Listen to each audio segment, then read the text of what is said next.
विद्याची देवता माता सावित्रीबाई फुलेस माझे त्रिवार वंदन.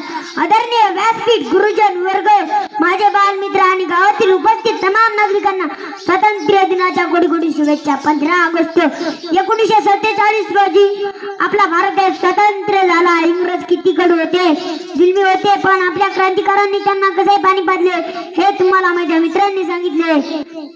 आपल्याला स्वातंत्र्य मिळालं, पण आमच्यासारख्या बारकाल्या पोरांना खरंच स्वातंत्र्य आहे का? कुणी येतंय ना मलाच काम सांगतोय. घरातली बारीक सारीक सारे आम्हीच करतो. रानातल्या कामाला पण आम्हालाच नेतात आणि सुट्टी असली की घरचे काम, रानातले काम. स्वातंत्र्य नावाला काही गोष्ट आहे की नाही?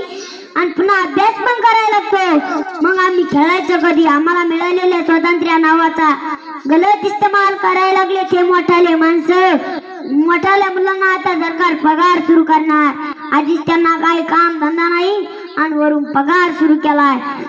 दिवसभर मोबाईल चिवडत बसतेत, पुढे आपण खात बसतेत. मोबाईलवर गेम खेळून त्यांचे डोके हँग झालेत. आता तर वरून त्यांना पगार सुरू केला. मग तर ते रानात बी काम करणार नाही, फुगिरी मारत गावात बोंबज चिंटतात. मग आम्ही बारकाल्या पोरांनी सरकारचं काय गोड मारलंय? आम्हाला बी पगार सुरू करा, आम्हाला खर्चा पाण्याला पैसे लागतील.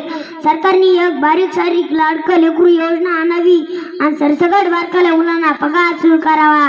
मग आम्हाला पगार, मोठ्या मुलांना पगार, मोठ्या माणसांना पगार, मग तर लेकीला पगार, सुनाला पगार, मग तर काय सगळ्यांनाच पगार. काम करायची गरज नाही, फुकटचं बसून खायचं बंद करा हे सगळं. अशाने आळशी पिढी तयार होईल.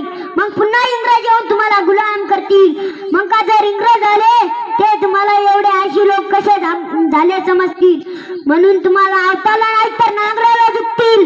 म्हणून म्हणतो शहाणे व्हा, कष्ट करा, कष्टाशिवाय पर्याय नाही. या जगात आई बापाच्या प्रेमाशिवाय काहीच फुकट मिळत नाही. एवढं बोलून मी माझ्या अनमोल विचार थांबवतो. जय हिंद, जय भारत.